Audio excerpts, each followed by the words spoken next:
হচ্ছে তখন ওয়াইফ পক্ষই কিন্তু সুপ্রিম কোর্টেতে যায়, স্পেশাল নোটিশ দিয়ে সুপ্রিম কোর্টেতে যায়। তখন সুপ্রিম কোর্ট এই মামলাটা দেখেই কিন্তু এই রায়টা বলে দিয়েছে এবং এই রায়টা সবার জন্যই করে দিয়েছে।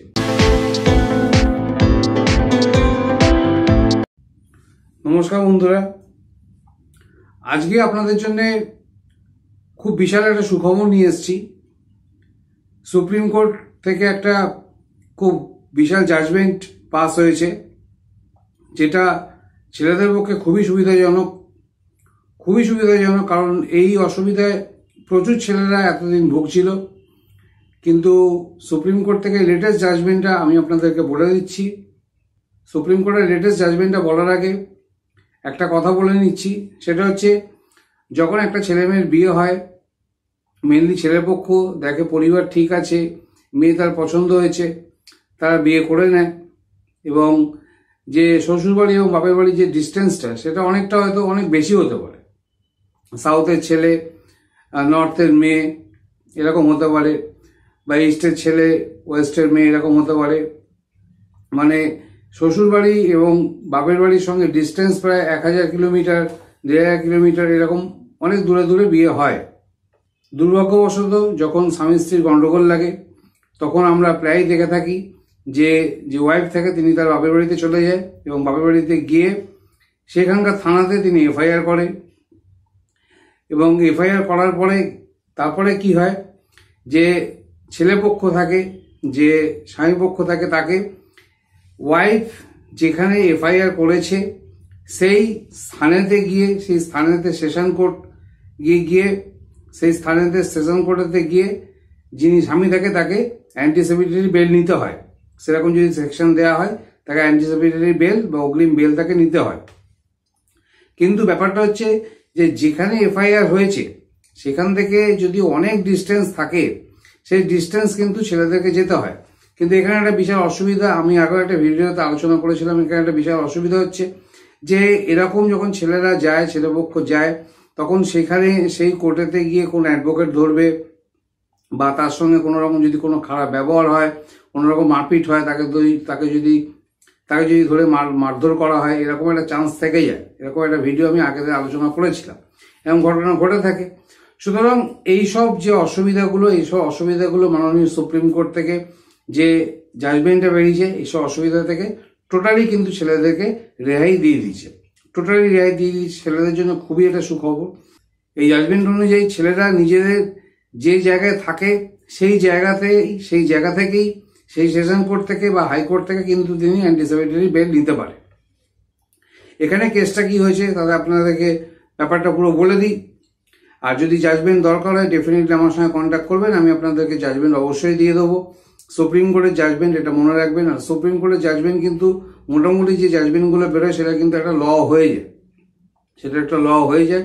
সেটা আমরা জানেন যে সুপ্রিম কোর্টের জাজমেন্ট কত দামি জাজমেন্ট হয় এবং কত মূল্যবান জাজমেন্ট হয়। তো এখানে ব্যাপারটা হয়েছে, যিনি ওয়াইফ ছিল তিনি রাজস্থানে থাকতেন। তিনি রাজস্থানে থেকে তার যে এলাকাতে থানা ছিল সেখানে এফআইআর করে, আর ছেলে থাকতো ব্যাঙ্গালোরে। এবং ছেলে জানতে পারে যে তার নামে একটা এফআইআর হয়েছে রাজস্থানে, তার কাছে কিন্তু খবর আসে। এবারে কি হয়, ব্যাঙ্গালোরের যে সেশন কোর্ট আছে সেই সেশন কোর্ট থেকে কিন্তু যে ছেলে থাকে সে কিন্তু অ্যান্টিসিপেটরি বেল নিয়ে নেয়। কর্ণাটকে যে এই ব্যাপারটা কিন্তু অনেকদিন ধরেই চলে আসছে, কিন্তু দেশের সব জায়গায় কিন্তু এই জিনিসটা চলে না।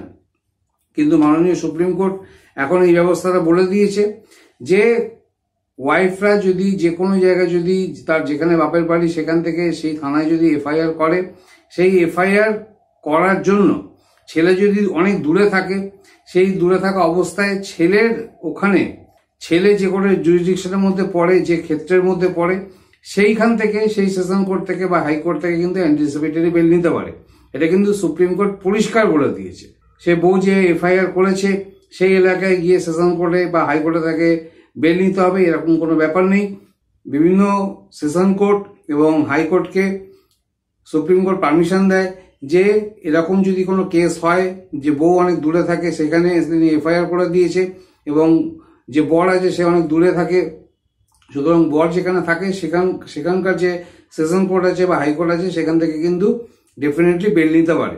আর এখানে সেশন কোর্ট এবং হাইকোর্ট নিজেদের যে ক্ষেত্র আছে সেই ক্ষেত্রের বাইরে গিয়েও কিন্তু কাজ করতে পারে। এটা কিন্তু মেন পয়েন্ট, ভালো করে শুনে নিন। সেশন কোর্ট এবং হাইকোর্ট কিন্তু অ্যান্টিসিপেটরি বেলের ক্ষেত্রে নিজের যে ক্ষেত্র থাকে সেই ক্ষেত্রের বাইরেতে গিয়েও কাজ করতে পারে। এটা কিন্তু মেন সুবিধা। কিন্তু এই যে নতুন যে জাজমেন্টটা বেরিয়েছে, এই জাজমেন্টে যাতে মিসইউজ না হয় তার জন্য কিন্তু সুপ্রিম কোর্ট গাইডলাইন দিয়ে দিয়েছে। সেই গাইডলাইনটা হচ্ছে যে যখন ছেলে যে বউ যে স্থানে থাকে সেখানে যদি না গিয়ে অন্য জায়গা থেকে তিনি যেখানে থাকেন সেই স্থান থেকে, সেই স্থানে সেশন কোর্ট থেকে বা হাইকোর্ট থেকে যদি তিনি বেল নিতে চান এবং তিনি কি কারণে সেখানে না গিয়ে তিনি তার নিজের ক্ষেত্র থেকে নিজের এলাকায় যে সেশন কোর্ট বা হাইকোর্ট আছে সেখান থেকে তিনি বেল নিচ্ছে, তার কারণটা কিন্তু পুরোপুরিভাবে কোর্টকে বলতে হবে। কোর্ট যদি স্যাটিসফাই হয় তো ডেফিনেটলি কিন্তু কোর্ট সেখান থেকে কিন্তু ছেলেকে বেল দিয়ে দেবে। কারণ ছেলেরা যদি অন্য জায়গায় বেল নিতে যায় সেখানে আমি আপনাদের বললাম, প্রথমেই বলে দিয়েছিলাম যে একটা ভয়ভীতি থাকে এবং সেখানে গিয়ে কোন লয়ারকে নেবে, আবার কোর্ট হয়তো অনেক সময় বন্ধ থাকতে পারে, অনেক কারণে করে ডিস্টার্ব থাকে মাঝে মাঝে, সুতরাং তার যাওয়াটাই বেকার হয়ে যাবে। সুতরাং এই যে ক্ষতিগুলো হয়ে যায়, এই যে অসুবিধায় ছেলেরা পড়ে, সেই জন্য সুপ্রিম কোর্ট থেকে লেটেস্ট এই জাজমেন্টে বলা হয়েছে কোর্ট কিন্তু হাইকোর্ট এবং সেশন কোর্ট নিজের জুরিসডিকশনের বাইরে গিয়েও কিন্তু কাজ করতে পারে।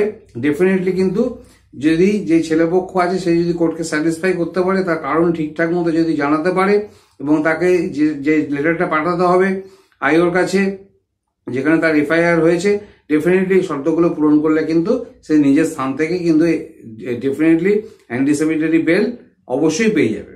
সুতরাং আমি আপনাদের কাছে একটা খুব ভালো সুখবর জানিয়ে দিলাম। এখানে কিন্তু অনেক ছেলেরা অনেকভাবে প্রতারিত হয়, অনেক দূরে দূরে তাদেরকে যেতে হয়। সুতরাং এই জিনিসটা এখন আর থাকলো না, কারণ আপনারা জানেন যে সুপ্রিম কোর্ট থেকে কোনো রকম জাজমেন্ট যদি বেরোয় সেটা মোটামুটি একটা লতেই পরিণত হয়ে যায়। সুতরাং আপনারা এই জাজমেন্টটা ইউজ করে কিন্তু আপনি যে স্থানে থাকেন সেখান থেকে কিন্তু আপনি অবশ্যই কিন্তু বেলের জন্য অ্যাপ্লাই করতে পারেন। মেনলি প্রথমে সেশন কোর্টেতেই যায়, তারপর হাইকোর্টেতে যায়। যদি সেশন কোর্টেতে যায়, সেশন কোর্টেতেও কিন্তু আপনি ডেফিনেটলি অ্যাপ্লাই করতে পারেন এবং আপনার যে কারণটা আছে ডেফিনেটলি যদি কোর্টকে সেভাবে আপনি বোঝাতে পারেন, আপনার অ্যাডভোকেট বোঝাতে পারে, তো ডেফিনেটলি কিন্তু আপনি নিজের স্থান থেকে কিন্তু অ্যান্টিসিপেটরি বেল পেয়ে যাবেন। সে বউ যত দূরেই থাকুক না কেন, যেখানেই এফআইআর করুক না কেন, আপনি ডেফিনেটলি কিন্তু পেয়ে যাবেন। আর জাজমেন্টটা যদি নেন তো ডেফিনেটলি জাজমেন্টটা ভালোভাবে স্টাডি করে নেবেন, ভালোভাবে রিড করে নেবেন। সেখানে সমস্ত বিবরণ আপনারা টোটাল ডিটেলসটা পড়তে পারবেন। আমি আপনাদেরকে হোয়াটসঅ্যাপে জাজমেন্ট দিয়ে দেবো, যাদের জাজমেন্ট লাগবে আমার সঙ্গে যোগাযোগ করো। আর নিচে লিগাল ডিসকাশন নাম্বার আছে, আপনারা সবাই জানেন আমি লিগাল ডিসকাশন করি এবং যদি আপনার জাজমেন্ট লাগে তাহলে এই নাম্বারে আপনারা আমাকে ফোন করবেন। দুপুর 2টা থেকে রাত্রি 12টা 12:30 পর্যন্ত আমি ফোনাতে কথা বলি, জাজমেন্ট দিয়ে থাকি। তো ডেফিনেটলি কিন্তু আপনার এই জাজমেন্টের সুবিধাটা অবশ্যই নিতে পারেন। আর এখানে যে বউ যে এফআইআরটা করেছিল এটা কিন্তু সেই একই সেকশন যেটা মোটামুটি সব কেসেতেই দেখা যায়। এখানে কিন্তু 498 এটাতেই কিন্তু মেনলি ওয়াইফ এফআইআর করেছিল এবং এখানে যে বরপক্ষ ছিল, যে স্বামী ছিল, সে কিন্তু অ্যান্টিসিপেটরি বেল ব্যাঙ্গালোর থেকেই নিয়ে নিয়েছিল। এদিকে বউ যে ছিল সে কিন্তু এফআইআরটা করেছিল রাজস্থানে, আর ব্যাঙ্গালোর থেকে তিনি অ্যান্টিসিপেটরি বেলটা তার মঞ্জুর হয়ে গেছিল। আর এখানে ব্যাপারটা কি হয় আরেকটু ডিটেলসে বলে দিচ্ছি। যখন এরকম জিনিসটা হয়, যখন রাজস্থানে এফআইআর হয়েছে এবং ব্যাঙ্গালোর থেকে যখন তাকে অ্যান্টিসিপেটরি বেল দেওয়া হয়েছে, তখন ওয়াইফ পক্ষই কিন্তু সুপ্রিম কোর্টেতে যায়, স্পেশাল নোটিশ দিয়ে সুপ্রিম কোর্টেতে যায়। তখন সুপ্রিম কোর্ট এই মামলাটা দেখেই কিন্তু এই রায়টা বলে দিয়েছে এবং এই রায়টা সবার জন্যই করে দিয়েছে, সব রাজ্যের জন্যই, সব জায়গার জন্যই করে দিয়েছে। সুতরাং জিনিসটা ভালোই হয়েছে, সব রাজ্যের জন্যই করে দিয়েছে। যেহেতু স্ত্রী অ্যান্টিসিপেটরি বেলের জন্য সুপ্রিম কোর্টে গেছে, সুপ্রিম কোর্ট কেসটা দেখে পুরোপুরি নিয়মটাই কিন্তু এখন চেঞ্জ করে দিয়েছে। সেই নিয়মটাই আমি আপনাদেরকে বিস্তারিতভাবে বলে দিলাম। আশা করি ডেফিনেটলি আপনাদের সুখবরটা ভালো লাগবে। যদি সুখবরটা ভালো লাগে অবশ্যই একটা লাইক দিতে ভুলবেন না। তাহলে এই বলে আজকে ভিডিওটা এখানে শেষ করছি। আর এই জাজমেন্টগুলো অবশ্যই আপনার কাছে রাখুন এবং কাজে লাগাবেন, ডেফিনেটলি কাজে লাগাবেন। আপনার কিন্তু অনেকটা উপকার হবে এবং আপনি কিন্তু অনেক দিক থেকে সুবিধা পাবেন। Thanks for watching this video. ভালো থাকবেন, নমস্কার।